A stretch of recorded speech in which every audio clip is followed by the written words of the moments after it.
Yes, ready and start. Being aggrieved, the private respondents filed a revision before the Deputy Director of Consolidation under Section 48 of the Act 1953, who, while his judgment dated 25/6/2002, upheld the order of the settlement officer of consolidation on the ground that a preliminary decree is a final determination of the rights of the parties in respect of the property sought to be portioned. It is also appealable, but no such appeal was filed by the petitioner herein, that is, respondents, before the revisional court. On the allegation of fraud, the court perused the records and found that there was no pleading containing requisite denial of thumb impression nor the presence of the concerned in the court, etc., nor evidence to prove any such fraud. The revisional court relied upon the decision of the Supreme Court reported in AIR 1995 SC 2493 Moolchand and others versus Deputy Director Consolidation and others to hold that a preliminary decree passed in a suit for partition under Section 176 binds the parties even if those proceedings do not result in a final decree.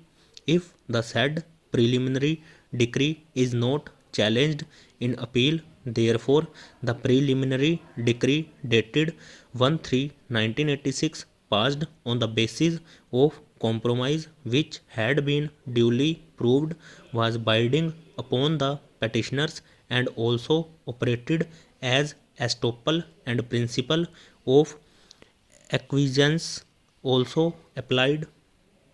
The contention of learned counsel for petitioner is that no such compromise was entered into with the private respondents and he had no knowledge whatsoever about the said preliminary decree. Once the suit abated, the preliminary decree could not have been appealed, as any proceedings could only take place before the consolidation authorities. Plea of fraud was taken before the consolidation authorities, which was found to be correct by the settlement officer consolidation, and rightly so. There was no reason for the petitioner to enter into a compromise, relinquishing one-third share and accepting one-sixth share of the holding, but the revisional court, without appreciating these aspects of the matter, has erred on facts and law in upturning the judgment of the settlement officer of consolidation, causing prejudice to the petitioner.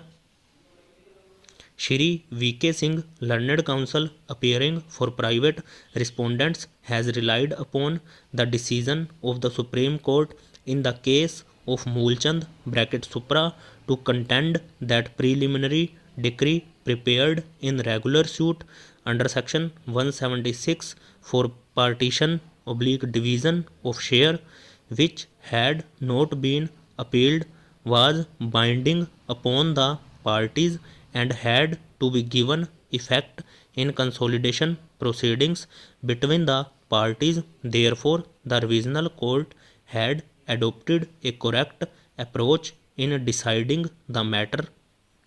He contended that there was no pleading whatsoever of fraud, nor was it ever proved.